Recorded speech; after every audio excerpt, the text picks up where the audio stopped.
Harris, and Washington, D.C. Mayor Muriel Bowser, Secretary Scott Turner, Secretary Doug Burgum, and I see Howard Lutnick is here too, Commerce, and some others that if I could see past the press, I'd name you, but I can't.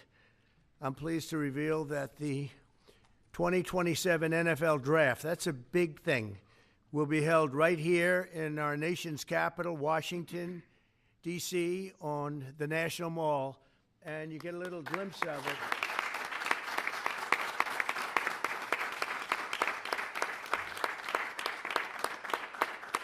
I was just saying to Roger, I don't think there's ever been anything like that. That's a good idea. In fact, maybe we could use it for other things also. I have an idea. It's going to be beautiful. It's going to be something that nobody else will ever be able to duplicate that, I don't suspect. It's very exciting. Every year, hundreds of young football players have their dreams come true as the NFL teams across the land, and you just saw that last week, select the best young players in America to join their ranks. Hundreds of thousands of football fans will travel all across our country to cheer them on in person. We expect, would you say, more than 100,000 people, I think. What is the capacity would you think it can hold? Because the mall can actually hold up to 1 million people if you go all the way back. What do you think? Over 3 days, we'll be over 1 million. Oh, yeah, you're going to be. Boosting local businesses and bringing jobs and tourism to the heart of our capital. The draft is a celebration of one of our country's most cherished cultural institutions and the annual highlights for football fans everywhere. Everyone in the world is going to be watching. We look forward to welcoming people from across the nation, from all over the world. Last month, the Washington Commanders and the D.C. government also announced a major deal to build a brand new 65,000-seat football arena at the site of the RFK Stadium in eastern Capitol Hill, and I don't think there is a better site anywhere in the world than that site. Incredibly exciting. You know, he's a friend of mine. He's a very successful guy. There's a reason for it. It's amazing. It sat there for years, and people were talking about stadiums in 25 different sites. I said, they're not talking about the best site. That's the best site there is. Bringing professional football back into the district from Maryland. And not only are these announcements great for the NFL, but they also advance the mission of making Washington, D.C. safe and clean and beautiful. And we're working very closely with the mayor, as you know, and we've made a lot of improvements in the last few months, and it's getting to look really strong. Crime is way down, and there's a good relationship we have going with Muriel. So I want to thank you very much. And would you like to say a few words? Thank you, Mr. President. The mayor, please. Thank you. Thank you. Well, I'm sorry. Well, greetings. I'm Muriel Bowser. I'm the mayor of the best city in the world and also the sports capital. And we are delighted to be here with the Washington Commanders, the NFL, and the president to talk about this very exciting announcement for Washington, D.C. We believe in investing in sports because they have helped us transform neighborhoods, and the NFL bringing this event to the nation's capital will help us fill hotel rooms, our restaurants, and Americans from all 50 states will come to their nation's capital and enjoy our beautiful city and museum. So we're just delighted to be here, and we want to thank everybody for all the hard work to get here. Thanks, Mayor. Thank you.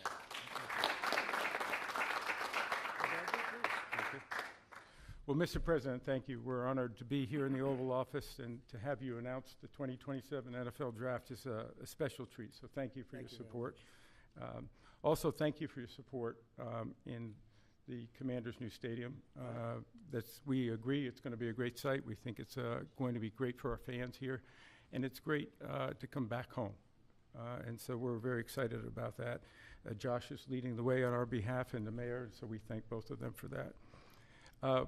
We also want to thank you because in the first term, you helped us get a Canadian trade deal, which we want to make sure we note again and make sure you know. Canada does not like me too much. They gave a great American company a lot of money that you deserved, frankly. So. Thank you. The draft has really become one of the great entertainment and sports events. Just a week ago in Green Bay, we had over 600,000 people attend. The year before in Detroit, we had close to 800,000. As the president remarked, we believe we'll be well over 1 million when we come here to DC in 2027. So we not only believe it's a great site, we believe it's consistent with what the president said, which is investing in our communities, investing specifically here in the nation's capital, one that I grew up here in Washington, D.C., and is particularly important. We think we can have a tremendous impact on this community, and it will not just be an event, it will be something that will show the world how far the nation's capital has come and where it's going. So we're very excited about that. And we thank everybody here. We thank you for your support. We know it's going to be a great event. And Mr. President, we thank you again. Thank you very much. You're welcome. Good luck with it. Yes, thank you. Thank you. Mr. President, thank you very much. We wouldn't be here without you. Thank you for your leadership in terms of the stadium, and now, what a great day for Washington. I mean, to host the NFL draft in 2027 on the Mall, I believe we'll get over 1 million people, and it's going to be an amazing day, and it'll showcase what Washington's all about, but it'll also showcase what our country's all about. Washington is the gateway city to our country, and you know, it'll be an amazing day, and we can't wait to get started. And I couldn't have done it without my partners, Roger Goodell, thank you, and Mayor Muriel Bowser. And we're ready to get to work, and I can't imagine RFK coming back. I grew up here. DC used to stop, and on Sundays, and everyone would be inside watching football, or everyone would be glued at the stadium. And so we want to bring that back. And football really is as essential to the culture of America. We all love it, we all watch it, and it brings people together. And so what a great way to celebrate the United States of America, the NFL, and the Washington Commanders. And President Trump, we leave on your desk a Trump jersey. You are the ultimate commander, so it is a Commander's jersey. There's no bird on it, but you know, we appreciate you, and thank you for everything you've done, and look forward to the future. Thank you very much. Thank you. And I have to say that Josh had a very good draft a short while ago. You have a very good quarterback. You do. A great quarterback, I think. Yeah, Very great. excited about Jaden. Any questions, please, about the stadium or any of it? Yeah, please. Yes. Thank you very much. Yes, thank you so much. About the draft, and I would like to upcome an event that it was already mentioned here, the World Cup. Although United States, the passion here is football. For the World Cup next year, how do you envision, Mr. President, this event here in the United States? It'll be fantastic. I worked very hard to get the World Cup. It was, in fact, I think I have the trophy right here, right behind you. Don't have a picture taken with Roger and that trophy, by the way. But no, they brought it in. Johnny, who's a good guy, but he brought that in. That's the actual trophy. It's interesting that you asked that. And it's made at Tiffany's, and they're leaving it here until just before the actual World Cup. Then it goes to the champion. But that's very exciting. We have the Olympics. So we have both of them. I worked very hard in getting both, and I said, you know, I'm not going to be able to be there as president. And then a strange thing happened, and it turned out I became president not for the term that I was supposed to be. I became president while we have the Olympics and the World Cup, and we have something that maybe surpasses everything, the 250th anniversary of our country. So that's going to be great. That's going to be a very big event, a year-long event. So thank you for question. Very nice question. Yeah, please. Yes. So you've often said you want U.S. to be bigger, better, and stronger. Currently, Russia is the biggest country in the world by landmass, followed by Canada and then China. So when you say that you want to annex Canada, is it so that it would be the biggest country in the world? No, I never even thought of it that way, although I am a real estate developer at heart. I've never heard that question. Yeah, please, go ahead. Mr. President, will you have to hire more security and police in order to accommodate the 1 million people coming in for the NFL draft? I think that there'll be something, and I know Roger will work it out, and Josh and all of us will work it out. It's such an honor to have that. I think it'll be great for everybody, great for our country. It'll be something very special. There's no scene like it. There's no site like it.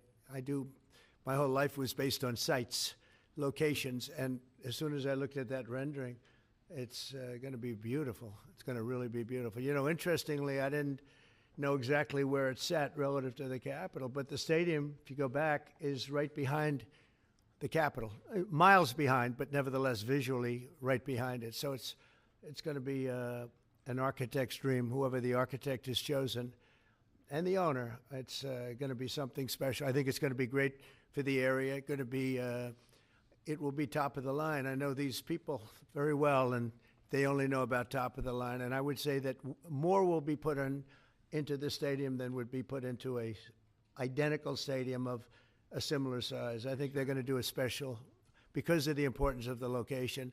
I have no doubt they'll do a special job. Yeah, please. Can you explain a little bit about how you would implement tariffs on the film industry, kind of how that would work? Well, that's a different story, but our film industry has been decimated by other countries taking them out, and also by incompetence, like in Los Angeles. The governor is a grossly incompetent man. He's just allowed it to be taken away from, you know, Hollywood. Hollywood doesn't do very much of that business. They have the nice sign and everything's good, but they don't do very much. A lot of it's been taken to other countries, and a big proportion. And I'm actually going to meet with some because, you know, there's some advantages, I guess, and I'm not looking to hurt the industry. I want to help the industry. But they're given financing by other countries. They're given a lot of things, and the industry was decimated. If you look at how little is done in this country now, you know, you think we were the ones. We used to do 100, not long ago, 100%. Now we do almost like very little. It's shocking. Are you in that business too? Because he's in so many businesses. You could explain it, but it's not a good situation. So we're going to meet with the industry. I want to make sure they're happy with it because we're all about jobs. That's all what I'm, you know, it's very important. It's a big industry, but it's an industry now that's, it's really left, it's abandoned the USA where it started. And we'll get it back. Yeah, please. Thanks, Mr. President. First, I just want to thank you for letting us in here. I'm with Zero Hedge, and the last administration banned us on social media, so we're really grateful to be in the White House. And this is not exactly sports related, but I've been dying to ask you this question for a long time, which is that 2.5 years ago, the Nord Stream pipeline blew up. Yeah. And despite what people like John Brennan and all the hawks said, you were one person who said Russia probably did not blow up its own pipeline. If you can believe it. They said Russia blew it up, yeah. And so I'm wondering, now that you're president, if you would consider launching a formal investigation into what happened there and who actually did blow it up. Well, probably if I asked certain people, I'd be able to tell you without having to waste a lot of money on an investigation. But I think a lot of people know who blew it up. But I was the one that blew it up originally because I wouldn't let it be built. And then when Biden got in, he allowed it to be built.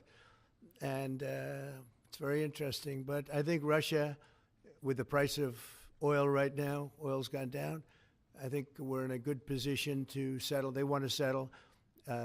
Ukraine wants to settle.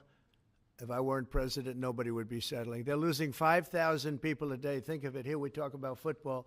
They're losing 5,000 people on average a week, mostly Russian soldiers and Ukrainian soldiers, 5,000 a week, not including people that are, you know, killed as missiles go into areas that they shouldn't be.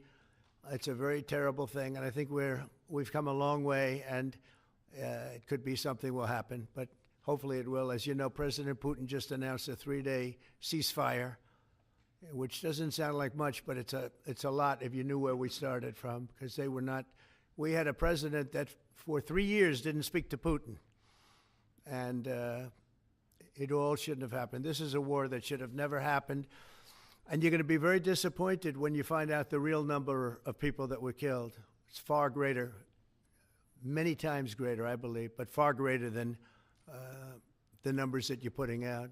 It's a very, very deadly, horrible war. Okay? Yes, ma'am. Thank you, Mr. President. Some Catholics were not so happy about the image of you looking like the Pope. Oh, I see. You mean they can't take a joke? You don't mean the Catholics. You mean the fake news media. Not the Catholics loved it. I had nothing to do with it. Somebody made up a picture of me dressed like the Pope, and they put it out on the internet. That's not me that did it. I have no idea where it came from. Maybe it was AI, but I know nothing about it. I just saw it last evening. Actually, my wife thought it was cute. She said, "Isn't that nice?" My question about Actually, I would not be able to be married, though. That would be a lot. I'd have to the best of my knowledge, popes aren't big on getting married, are they? Not that we know of. No. I think it's the fake news media that, they're fakers. My question, though, sir, was about the fact that it was put out on the White House account, even though it was AI generated, it was a joke, it was a meme. Does it at all diminish the substance of the official White House account to have it go out on that particular give me a channel? break. It was just somebody did it in fun. It's fine. Have to have a little fun, don't you? Yeah, please, go ahead. Tell me about a program that's just been introduced to give undocumented immigrants living in the United States About me? $1,000 to self-deport. Can you just tell us a little bit? Oh, the about new program, the new yeah. program? We have millions of people that have come into this country illegally through an administration that didn't know what they were doing. They didn't have a clue. And now we find out officially they didn't because the president was incompetent, but I could have told you that before. And they've allowed millions and millions of people to pour in. Murderers, drug dealers, the biggest drug dealers in the world, actually. Terrorists come in, emptied prisons from many countries, not just South America, all over the world. They emptied their prisons into our beautiful USA. And to get that many people out, 21 million people we think the real number is, but let's say 3 million of them are serious criminals. 11,888 murderers, many of whom murdered more than one person. It's hard to believe we have to even talk about this when we're talking about something so beautiful, but it's something we have to talk about having to do with the country because it's very important. So they came in by the millions illegally into our country. They just flowed in through an open border policy that was insane. And what we've done is we've offered, you know the numbers, but because we're taking them out by the thousands, we're being obstructed. It's very unfair what's happening because the court system it's very unfair. We have to get them out fast. These are bad people. These are people that are killing, and they've already killed many people in this country. Illegal immigrants that came in illegally through an open border policy, which is insane. We talk about common sense. That's not common sense. And they came in from the Congo, all over Africa, all over Asia, all over South America, parts of Europe. They flowed in and just walked right into our country. We had no idea who they were. 21 million at least. That's probably a low number. You hear lower numbers than that. It's not. That's a low number. But many are really serious criminals and terrorists and people from jails. They emptied out jails. Venezuela, their crime is down 72% because they took all the criminals off the streets and the gangs and they dumped them into our country. So we're getting them out. It's a very difficult thing with the courts because the courts have all of a sudden, out of nowhere, they said, maybe you have to have trials.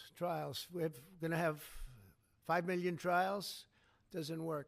You wouldn't have a country left. But hopefully the Supreme Court will save it.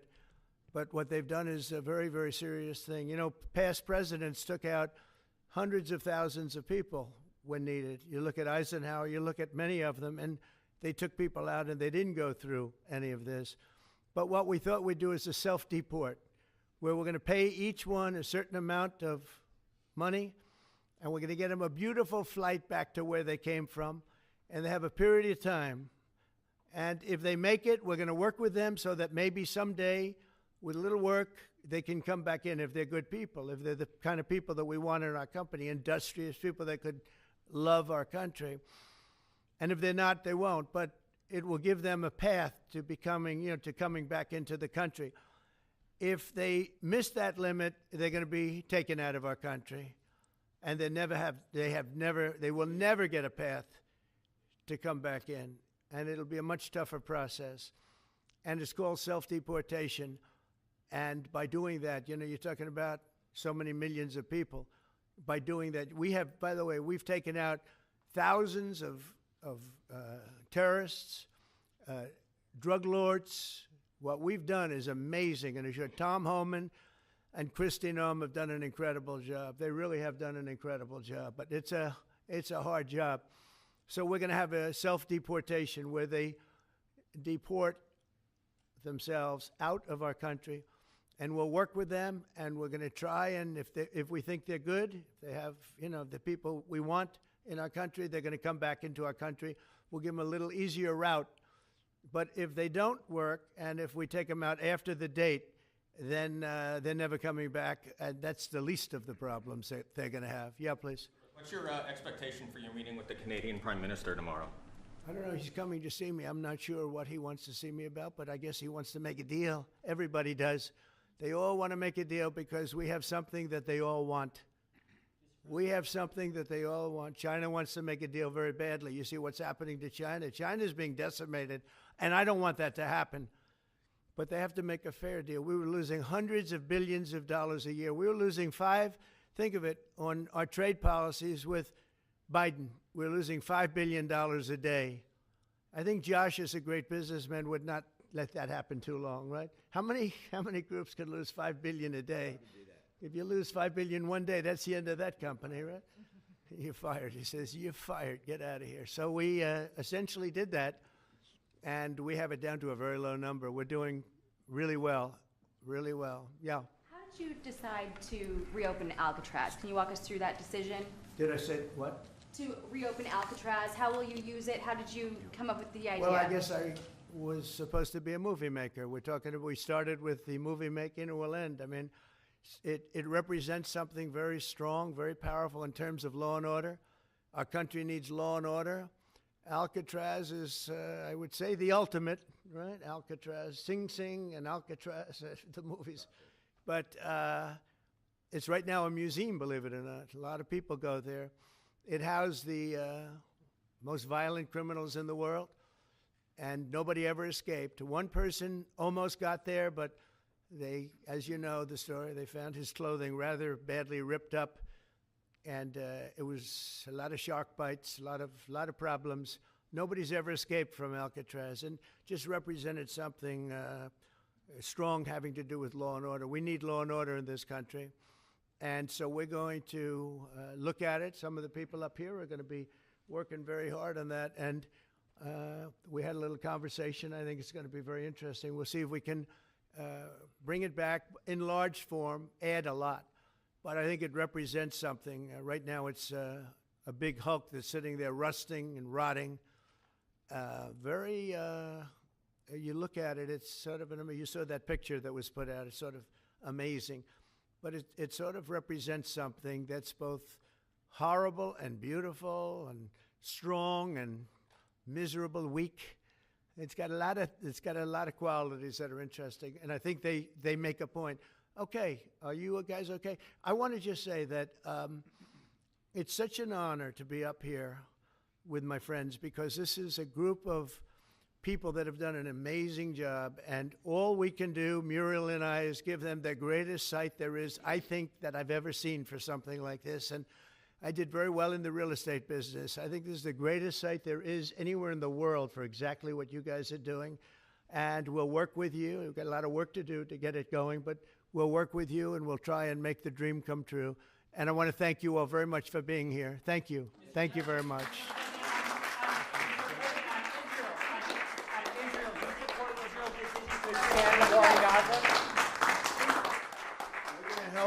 We're going to help the people of Gaza get some food. People are starving, and we're going to help them get some food. A lot of people are making it very, very bad. If you look, Hamas is making it impossible because they're taking everything that's brought in. But we're going to help the people of Gaza because they're being treated very badly by Hamas. Thank you very much. Thank you, guys.